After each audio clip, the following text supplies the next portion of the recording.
Donc, juste, je me permets quelques mots sur l'origine de cette session qui s'appelle donc session d'ouverture dédiée au genre et à la société de l'information. En fait, l'idée a émergé dans un dialogue intime entre, au départ, entre mes comment dire, deux fonctions, c'est-à-dire la chercheuse en informatique et puis la chargée de mission égalité femmes-hommes que je suis depuis peu. Et en fait, donc dans mon milieu, dans notre milieu, puisqu'ici je suis ravie de voir des collègues informaticiennes qui assistent, qui nous ont rejoints pour assister à cette session. Donc la domination masculine n'est malheureusement pas à démontrer. Domination à la fois à travers les chiffres et puis aussi à travers les positions de pouvoir. Et donc, cela m'a conduit à m'interroger sur l'hypothèse suivante. Dans ce milieu, donc à la fois d'ailleurs dans le monde académique et dans le monde industriel, hein, où les hommes sont très très majoritairement présents, eh bien c'est dans ce milieu-là que se développent les nouveaux produits et les nouveaux services qui construisent les nouveaux usages de cette société dite société de l'information. Et est-ce que ça a un impact, hein, cette domination masculine a-t-elle un impact sur la définition, l'évolution de ces usages et des nouveaux rapports sociaux qui sont liés à ces usages, etc. Alors je me suis posé la question, je l'avoue, très très naïvement, n'ayant pas, voilà, c'est une question nouvelle pour moi.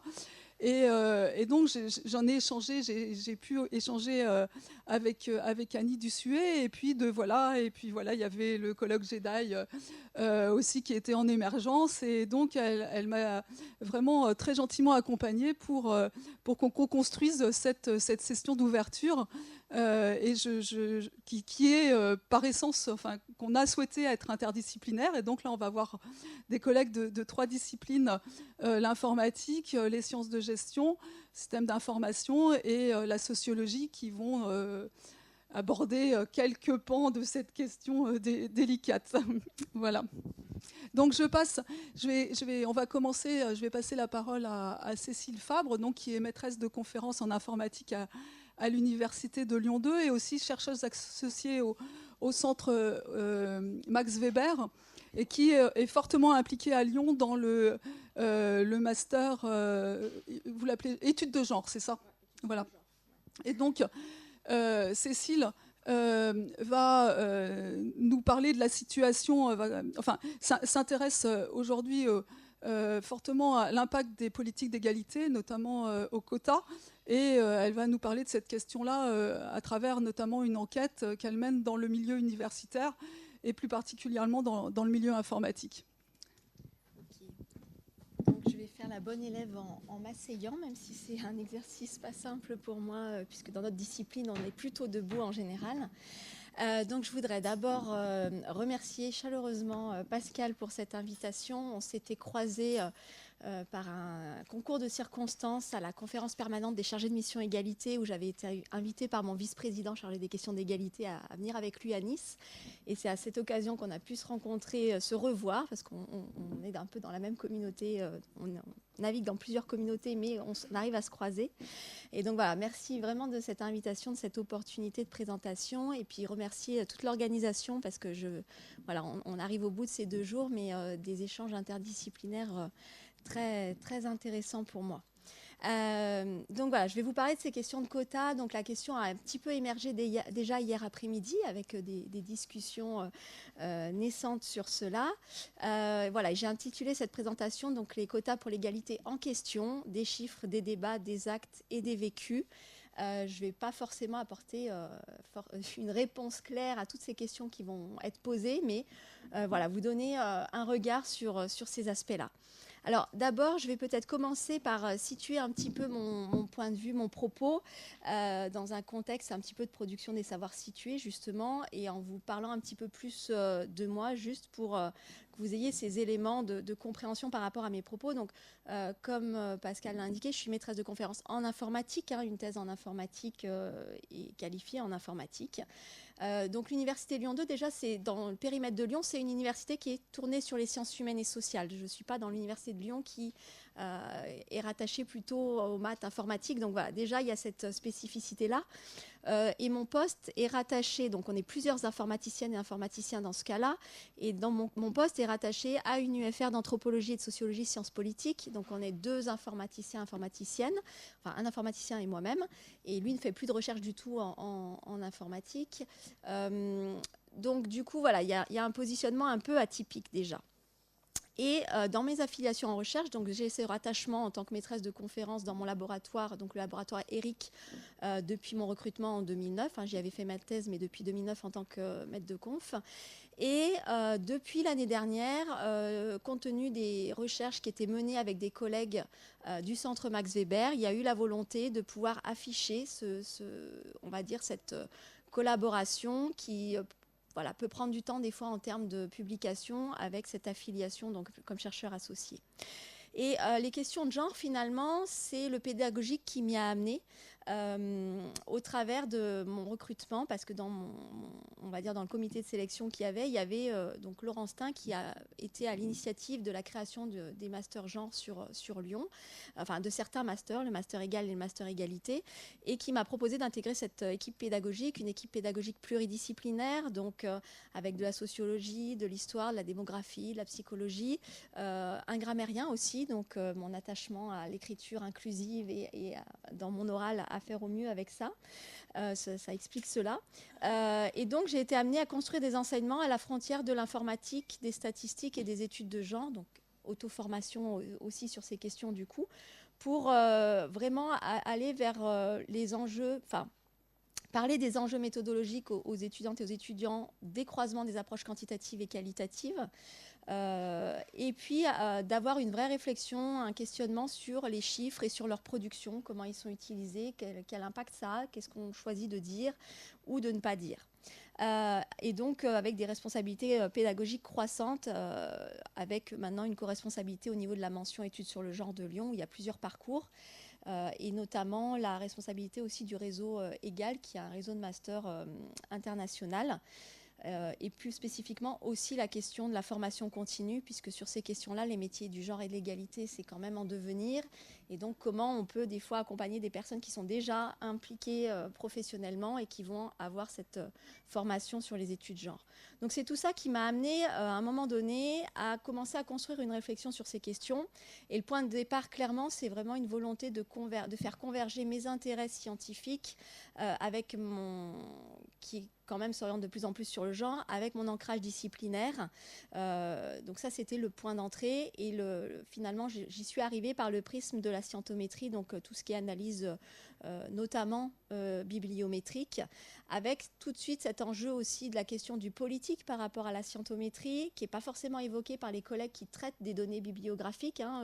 Souvent, on va vouloir développer des outils pour analyser, visualiser et pas toujours en ayant une perspective, en tout cas dans la communauté informatique, de toujours se poser les questions de ce que ça soulève.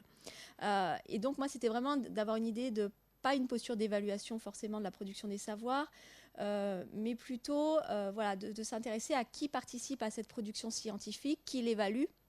Et le travail a commencé par un focus sur la représentation femmes-hommes de données bibliographiques. En fait, ça a été le point d'entrée. Et donc, par rapport à des données qui concernaient la communauté extraction et gestion des connaissances, donc EGC en 2016, où là, déjà, j'ai eu l'occasion de présenter un ensemble d'outils qui n'étaient pas propres qu'à la question de l'analyse sexuée, mais qui, du coup, a fait déjà beaucoup réagir la salle et dans les retours que j'ai eus de certains collègues qui me connaissaient depuis un moment. Voilà, ça a fait bouger des frontières. Donc j'ai poursuivi ce travail. Après, pour moi, c'était comment on passe d'une analyse sexuée à une analyse en termes de genre.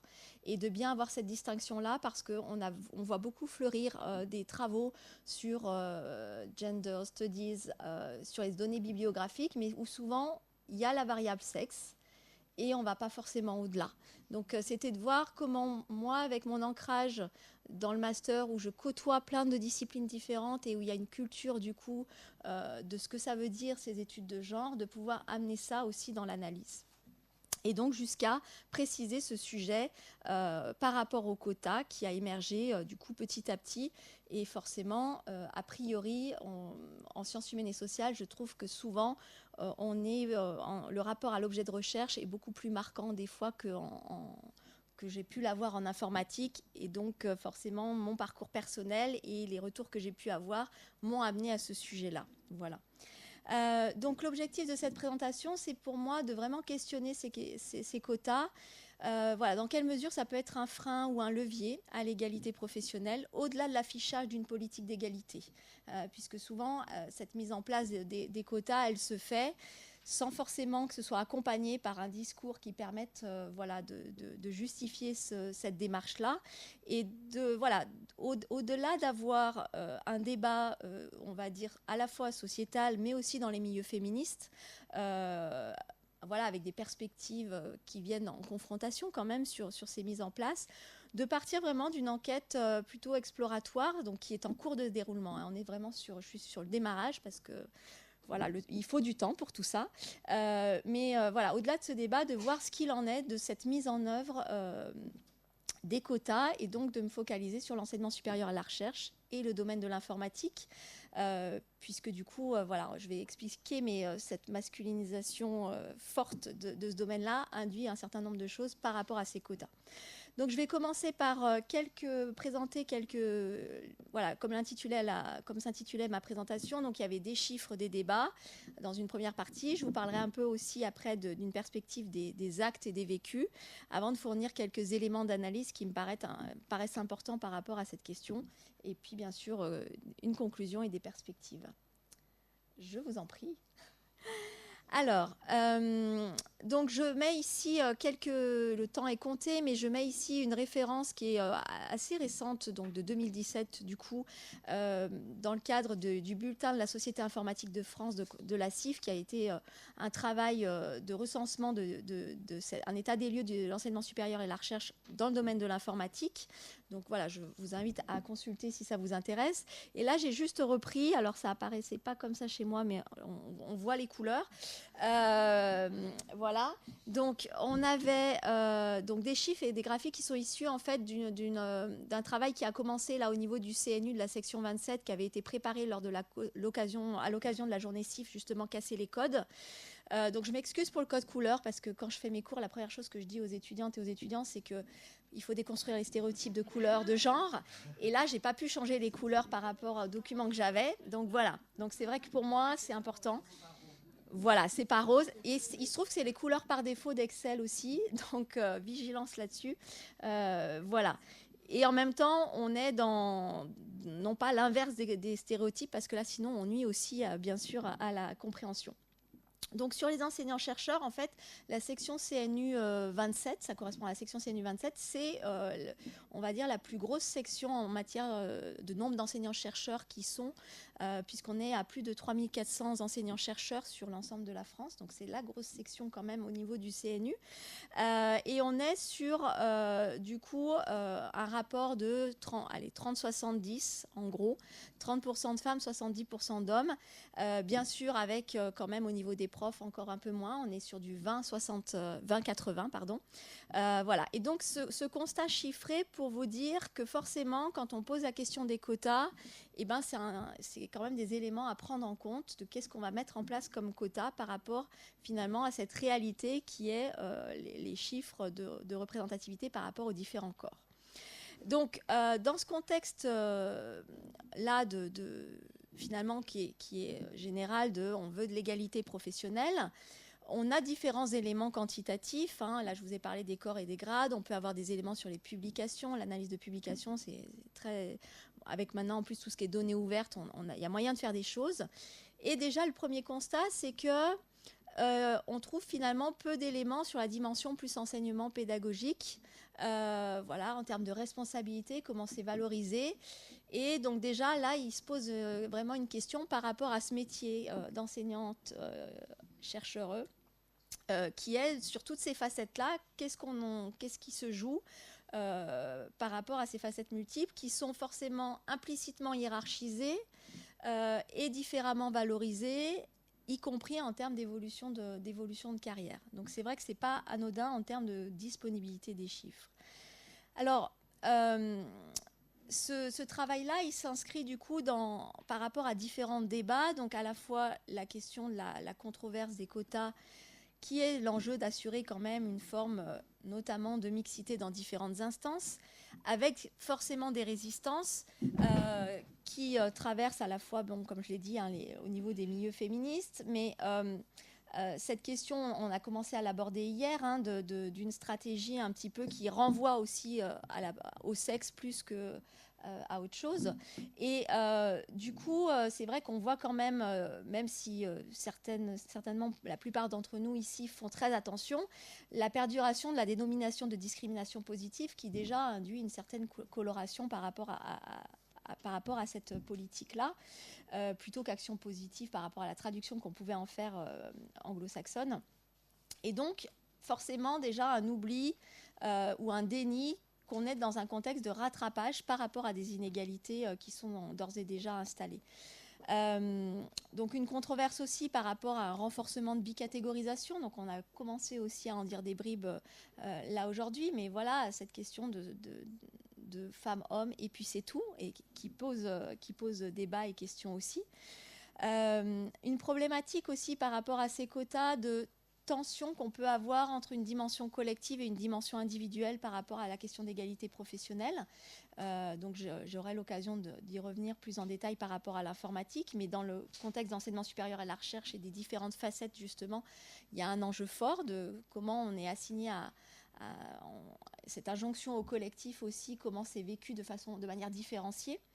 Et puis, se pose forcément la question de quels chiffres on va utiliser pour ces quotas. Quand on a un contexte de 30-70, si je prends l'ensemble, en moyenne sur l'informatique, est-ce que voilà, il y a une question de représentativité, mais si on est dans une représentativité, on ne fait pas bouger les choses. Est-ce qu'il s'agit d'aller plus vers un peu plus de mixité pour faire cet effort-là? La question de la parité, où on en est très loin par rapport à ces questions de représentativité, où donc ça va poser un certain nombre de problèmes. On a vu aussi émerger dans certaines situations, dans les comités de sélection notamment, d'avoir au moins une personne du sexe le moins représentée. Donc voilà, toutes ces questions-là, elles traversent finalement cette problématique de mise en place de politique par les quotas. Donc ça, c'est un premier constat. C'est ce travail, il s'inscrit par rapport à cette controverse-là, forcément d'une façon un petit peu par rapport à une mise en œuvre au-delà de toutes ces questions-là. Et puis, donc, la deuxième chose, c'est ce contexte de la masculinisation de l'informatique, où finalement, moi, j'ai vu apparaître quand même, vu que ces questions sont de plus en plus portées, notamment par les femmes, un petit peu un débat émergé, mais où on m'a posé souvent la question, mais pourquoi voudrais-tu qu'il y ait 50% de femmes dans cette discipline-là? Et là, du coup, on se trompe de question. C'est-à-dire que la question, c'est pas d'avoir forcément 50% de femmes dans ce domaine-là, c'est si ces chiffres sont ce qu'ils sont, qu'est-ce qui amène à ces chiffres et où se situe une vraie liberté d'aller vers ce domaine-là si on a envie d'y aller, et à quel point ces chiffres-là sont le constat d'autres problèmes que juste d'avoir un objectif chiffré de résultat, qui est souvent les politiques de quotas. On veut avoir ce chiffre-là. Et donc, c'est pas anodin. Et on voit donc ce débat-là, il rend compte finalement d'un débat plus général dans la communauté, qui renvoie à une dimension sociale, à quel point le choix du type d'études est basé sur des représentations sociales, donc avec des stéréotypes. On a vu beaucoup la question le stéréotype du geek, la question alors moi ça m'est renvoyé mais tellement régulièrement, y compris auprès de personnes de la société, voilà, je suis une femme plutôt souriante, plutôt avenante, et du coup je suis une fausse informaticienne. C'est pas possible que je sois une informaticienne en fait. Et voilà, donc c'est vraiment dans les représentations sociales, il y a quelque chose de cet ordre-là qui est délicat. Une dimension quand même de resituer cette masculinisation dans une dimension historique. La situation, elle se détériore clairement. Et forcément, on a vu une invisibilisation des femmes qui ont contribué à l'informatique dans l'histoire, clairement. Donc ça, c'est aussi un élément qui est important. Et puis, de resituer cette masculinisation de l'informatique dans une dimension spatiale et culturelle. C'est-à-dire je vous ai donné là les chiffres au niveau de la France. Ce n'est pas le cas dans tous les pays. Alors, c'est le cas dans beaucoup de pays, mais pas dans tous les pays. Et si on prend l'exemple, par exemple, de la Malaisie, on a une situation où on a 65% d'étudiantes en informatique, où 7 femmes sur 10 sont dans l'enseignement au niveau des profs. Donc, il y a quand même aussi cette dimension de comment on arrive à ces représentations-là et à ces faits-là. Il y a quand même toute une construction qui dépasse juste le fait de la matière et c'est important de le voir. Alors, par rapport à tous ces débats, ce qui est important, c'est de voir que sur cette problématique, cette mise en place des quotas, comment se passent les moyens d'action. Donc, c'est vrai que du coup, il y a cette idée d'action en faveur de l'égalité et qui, pour moi, il est important de distinguer 3 niveaux. La distinction entre les institutions, les acteurs et les actrices institutionnelles, c'est-à-dire sous couvert de l'institution, qu'est-ce qu'elles sont en train de mettre en place, et puis les acteurs actrices qui finalement, là je regroupe dans cette catégorie un ensemble assez hétérogène de personnes qui finalement vont vivre, soit bénéficier de ces quotas, ça dépend ce qu'on veut en dire, bien sûr, quand je mets le bénéficier entre guillemets, ou le subir, voilà, donc tout un ensemble assez hétérogène. Donc il y a effectivement cette prise de décision au niveau des institutions. Alors ce qui est délicat, c'est que ces institutions, on est dans un contexte quand même d'autonomie des universités, que les règles ne sont pas appliquées de la même façon pour tous les endroits, et qu'on voit fleurir entre guillemets ces politiques de quotas sur certains types de comités, mais pas sur tous. Par rapport à des choses qui sont en lien avec des élections politiques, par rapport à du scientifique, mais pas sur toutes les dimensions scientifiques. Donc peut-être plus au niveau, par exemple, des comités de sélection où on met des choses en place. Les comités de programme, on est plutôt sur une base volontariat si on a envie de le faire. Voilà, donc il y a tous ces champs possibles qui finalement sont pas unanimement investis par ces politiques-là. Donc ce qui me paraissait important, c'est de voir, voilà, il y a le rôle des institutions, les acteurs, actrices institutionnelles, c'est important de les prendre en compte. Donc là, je nommais notamment la question des chargés de mission égalité dans les établissements, parce que c'est quand même une obligation légale, donc il y a une mission qui est importante, mais avec du coup une visibilité, une activité plus ou moins importante, parce que c'est comment on attribue des moyens à ces missions-là et à ces chargés de mission, comment on accorde du temps pour entreprendre des choses dans le cadre de ces missions, et c'est pas anodin à ce niveau-là non plus. Et donc, dans ces mises en place de quotas comme politique d'égalité, pour moi, c'est vraiment l'enjeu de cette question complexe, multifacette, multi-acteurs, actrices, qui est difficile, qui n'est pas si simple à cerner dans ce contexte-là. Et forcément, il y a beaucoup d'éléments qui sont à approfondir de ce point de vue-là. Donc moi, ce qui m'a intéressée, c'est d'entrer par la question des vécus et d'entamer cette enquête un peu qualitative par entretien qui commence et qui commence aussi avec beaucoup d'échanges informels finalement. Depuis, voilà, j'ai entendu un certain nombre de choses. J'entendais des choses peut-être différentes jusqu'au moment où j'ai fait une présentation qui parlait d'analyse sexuée, où quelque part il y a eu une impression pour la communauté, enfin moi c'est comme ça que je l'ai ressenti, vu les retours que j'ai eus d'affichage d'un espèce de coming out féministe en fait, qui était assez, qui était assez déstabilisant pour le coup. Et du coup, ce qui est intéressant, c'est d'abord pour moi la question des professeurs femmes en informatique. On est sur du 20-80 et du coup, c'est pas anodin de comment peuvent être vécus ces quotas. Il y aura l'enjeu après d'aller plus vers la question des maîtresses de conférences aussi. Ça sera important d'aller vers les hommes pour voir aussi ce qu'il en est dans ce vécu-là, de comment c'est joué. Et puis, là, on est vraiment sur du coup des dimensions plus individuelles de personnes, de comment sont vécues ces politiques d'égalité. Et forcément, de se tourner vers les rapports, enfin les acteurs et les actrices institutionnelles, c'est pas anodin pour avoir comment cette perception de porter une politique d'égalité, qu'est-ce qui se joue, et qui inclut bien sûr pas que les questions de politique de quotas, puisque c'est pas forcément ces personnes-là qui sont d'ailleurs en charge de la mise en place de ces politiques de quotas. Donc là, je voulais venir vers quelques éléments d'analyse qui ressortent de ces... Voilà, c'est vraiment les résultats préliminaires, après juste quelques échanges informels et le démarrage des entretiens. Donc c'est d'abord de pouvoir avoir, pour certaines personnes, vraiment cet enjeu des quotas de levier pour la carrière, donc un enjeu individuel qui ressort. Hein, donc là, une professeure en informatique qui a 48 ans et qui nous dit que quand même, elle a beaucoup vécu dans l'ombre. Donc voilà, un contexte familial avec des enfants et que du coup, c'est intéressant pour elle d'aller faire des COS et qu'en fait, la visibilité qu'elle acquiert par le fait qu'il y ait des quotas, ça va rendre... les personnes vont s'intéresser à aller chercher des femmes, à s'intéresser un peu plus à des femmes qui sont dans leur thématique, etc. Et du coup, il y avait vraiment cette idée qu'elles pouvaient participer à des causes, que cette visibilité, elle était quand même due à cette mise en place des quotas, et que du coup, clairement, elle nous dit que dans le bon sens du terme, ça lui permet de constituer aussi un réseau professionnel, et que ça a un effet positif pour elle.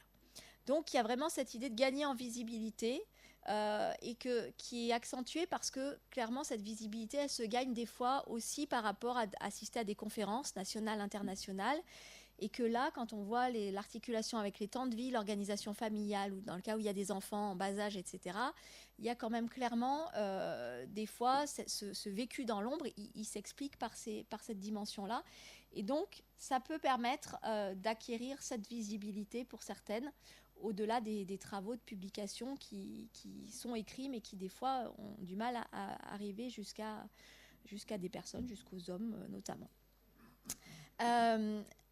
Mais on entend aussi, j'ai pu entendre aussi, dans cette dimension toujours individuelle de carrière, que les quotas pouvaient finalement constituer un frein. Et là, pour moi, c'était assez marquant d'avoir le retour d'une professeure qui clairement m'a dit les choses comme ça. Avant les politiques de quotas, j'étais contactée parce que j'étais compétente. Et maintenant, la plupart du temps, je suis contactée parce que je suis une femme et qu'ils ont besoin de femmes dans les comités pour les quotas, en fait. Et du coup, c'est très violent finalement à vivre parce que du coup, il y a... ça dépend des tranches d'âge que l'on a, mais pour une personne là qui a vécu cette transition finalement avec une reconnaissance qui était là et qui finalement ne transparaît plus dans la façon dont on l'aborde pour la solliciter pour des comités de sélection. Et là, il y a vraiment cette idée que ces quotas qui sont mis en place, donc notamment sur les comités de sélection, il y a la raison pour laquelle on est sollicité et on est ramené à notre sexe plutôt qu'aux compétences. Et ça, c'est vrai que c'est une vraie difficulté et qui s'accentue dans la mesure où ces politiques de quotas ne sont pas finalement mises en place avec un accompagnement de pourquoi elles sont mises en place et de justifier. On a juste ces impositions de chiffres qui peuvent être un vrai casse-tête dans la constitution des comités avec des règles multiples qui n'ont pas que trait au sexe, mais du coup, c'est pas anodin. Et donc, forcément, ça renvoie après à des problèmes de légitimité, de confiance en soi, donc, qui traduisent vraiment aussi la question de la construction sociale et de l'éducation que reçoivent un certain nombre de jeunes filles, de comment se fait cette socialisation par rapport aux filles. Et donc, d'avoir aussi la question de la réaction des hommes, comment ils se positionnent par rapport à ça, qui est pas anodin et qui, du coup, sur un vécu individuel, même s'il y a une volonté d'égalité globale et qu'il y a peut-être un collectif à penser, individuellement, c'est compliqué. Et du coup, on voit apparaître notamment sur ces comités de sélection, mais pas que, sur des conseils multiples, sur des évaluations, des sursollicitations de certaines femmes qui, à un moment donné, vont être identifiées, donc vont être de plus en plus visibles, et qui, du coup, a un effet d'accentuation de ce phénomène-là qui n'est pas du tout anodin, et qui fait que j'ai certaines personnes qui m'ont confié, à un moment donné, le nombre de maximum de comités de sélection était à 5, et ce nombre limite a été levé. Et j'ai un certain nombre de collègues qui m'ont dit que quand ils étaient sollicités, plein de personnes ne savaient pas que ce nombre de 5 avait été levé, cette limite de 5 avait été levée, et certaines femmes ont cherché à ne pas communiquer sur cette limite qui avait été levée pour se préserver, finalement se protéger, parce que sinon c'est sans fin, et qu'il y a une pression qui s'installe, parce que si tu viens pas, on ne pourra pas faire les choses, quoi. Donc il y a cet effet-là dans les discours qui peut revenir. Et donc on a finalement cette sursollicitation qui induit un frein à la carrière individuelle. Et que du coup, ce plafond de verre qui, normalement, la mise en place des quotas pour accéder à des choses, souvent qui peut être mobilisé pour accéder à des postes à responsabilité, à des instances de décision, et donc casser ce plafond de verre, et là, finalement, on se retrouve avec une situation par rapport à ce métier, dans ce contexte-là de sous-représentation des femmes, avec une représentation, donc cette représentation non équilibrée, par rapport au domaine et par rapport au corps va faire qu'il y a beaucoup de sollicitations et que du coup on a moins de temps pour faire de la recherche, mener des projets, publier, donc sur les tâches qui sont elles-mêmes valorisées par rapport à la carrière, donc moins de publications et du coup un impact négatif, notamment sur les promotions, etc. Donc voilà, donc je vais essayer d'avancer un petit peu. Donc la question vraiment qui se pose, c'est finalement ces quotas, est-ce qu'ils sont productifs ou contre-productifs d'égalité en informatique? Et donc là j'avais refait une petite synthèse, mais ce gain de visibilité, mais en même temps toute cette difficulté de sursollicitation, d'implication différenciée face aux injonctions au collectif aussi, hein, et du coup de cette ambivalence de la sollicitation. Donc pour conclure, du coup pour moi c'est vraiment ces premiers résultats, ils démontrent vraiment que la mise en place de politiques de quotas au-delà du débat de fond n'est pas une question facile. Donc le débat de fond il existait, voilà, et dans la pratique c'est compliqué, avec des conséquences positives et négatives. Ce qui est important aussi c'est de savoir de quelle égalité professionnelle on parle. Dans ce domaine-là, dans ce champ-là. Finalement, quel est l'objectif derrière cette mise en place de quotas? Qu'est-ce qu'on cherche à avoir? Et à prendre en compte cette spécificité sans doute de la carrière académique d'enseignant-chercheur. Et est-ce que c'est vraiment une spécificité? Mais ça fait débat aussi. La question de la dimension individuelle collective est très importante parce que du coup, cette implication dans le collectif des femmes, il n'est pas anodin, notamment aussi par rapport à la socialisation que l'on peut observer sur cette implication. Et bien sûr, ce qu'on constate et qui avait été souligné notamment hier, c'est finalement ces effets et ces résultats des politiques de quotas, c'est complètement absent dans le champ, à ma connaissance. On s'intéresse peu finalement dans notre milieu à finalement ce que ça produit. Donc en termes de perspective, pour moi, c'est vraiment cette poursuite par rapport à cette dimension d'approfondissement sur les dimensions individuelles et collectives, et aussi de considérer le champ de l'informatique comme une variable d'analyse. C'est-à-dire que, a priori, on n'observera pas la même chose dans les différents sous-domaines de l'informatique, sous-domaines avec des guillemets. Par exemple, les systèmes d'information sont un domaine qui est beaucoup plus féminisé comparativement au domaine du réseau. Donc là, c'est aussi comment on va plus en détail dans cette discipline-là. De voir aussi quels sont finalement les périmètres vraiment qui sont couverts et non couverts par les quotas. Parce que j'ai des femmes qui, par rapport à la constitution des comités de sélection, trouvent que voilà, ça a un impact limité sur ce qu'on pourrait viser comme objectif, mais qui me disaient, donnons-nous du budget, voilà, faisons des choses par rapport au budget et regardons ce qu'on est capable d'en faire de ces budgets. Donc voilà, c'est pas anodin. La question des congés de recherche aussi peut être interrogée par rapport à ça. Et se pose aussi, du coup, pour moi, qui suis à la base plutôt dans une approche quantitative, informatique, statistique, qui va vers une approche qualitative, se repose la question aujourd'hui de la nécessité de revenir finalement sur une approche quantitative par rapport à l'évaluation elle-même des politiques de quotas dans ce contexte particulier, mais est-il si particulier? Ça pose question. Et donc, pour terminer, il y a un enjeu pour moi qui est important, c'est que finalement, tout ce que je vous raconte là, ça ne solutionne pas le problème de base qui finalement va ne faire qu'accentuer notre problématique à nous en tant qu'enseignantes-chercheurs. C'est la mise en place, finalement, la question de la tendance de cette masculinisation de l'informatique en France par rapport aux étudiantes et aux étudiants. Donc se pose la question d'un travail fort de fond sur le sexisme à faire. Là, on a vu dernièrement encore, je ne veux pas faire de la publicité pour des écoles, voilà, mais des choses qui remontent en termes de sexisme qui est très violent pour les filles qui font de l'informatique. L'enjeu de la déconstruction des stéréotypes de genre liés à l'informatique, donc là, ça rejoint un peu ce qu'on a entendu ce matin par rapport aux médias. Il y a eu des analyses, notamment avec Marion Dalibert, qui a travaillé sur la représentation des informaticiennes dans les séries télé, dans les médias. Voilà, donc avec tout ce que peuvent faire aussi en termes d'actions, les actions type femmes et informatique ou de la CIF par rapport à ça. Et puis la question de rendre visible les femmes qui ont contribué et qui contribuent à l'informatique, avec la question, on rejoint aussi la question du modèle, de comment on se projette ou pas dans ces choses-là, sans se dire, tiens, je vais être informaticienne, mais une fausse informaticienne, pour le coup. Voilà. Donc du coup, je passe rapidement, mais j'avais mis quelques images d'informaticienne. Et vous avez un lien, de toute façon, vous aurez les supports pour aller voir. Et puis, voilà, certaines commencent à être connues. Et enfin, voilà, pour moi, c'est de reboucler sur le fait que tout ce travail-là, il reboucle quand même sur, finalement, qui part de l'informatique et de l'enseignement supérieur de la recherche, il reboucle quand même sur deux débats théoriques, qui sont des débats théoriques de fond, au-delà du contexte de l'informatique, qui sont bien sûr le débat sur la mise en œuvre des quotas, avec cette tension entre une stratégie un peu essentialisante, et ses effets, alors qu'on a un objectif d'égalité, c'est un petit peu ce qu'on avait discuté hier, et aussi un autre débat, qui a beaucoup été là en démographie, sur la question de la visibilité, c'est-à-dire que compter des minorités, alors on est bien d'accord que les femmes ne sont pas une minorité, mais en démographie, il y avait cette dimension de, à partir du moment où on compte, c'est ce qui va permettre de faire un état des lieux des inégalités notamment, mais qui en même temps va stigmatiser des catégories, et maintenir des catégories, et notamment la bicatégorisation pour ce qui nous concerne aujourd'hui. Voilà. Eh bien, je vous remercie de votre attention. Merci beaucoup.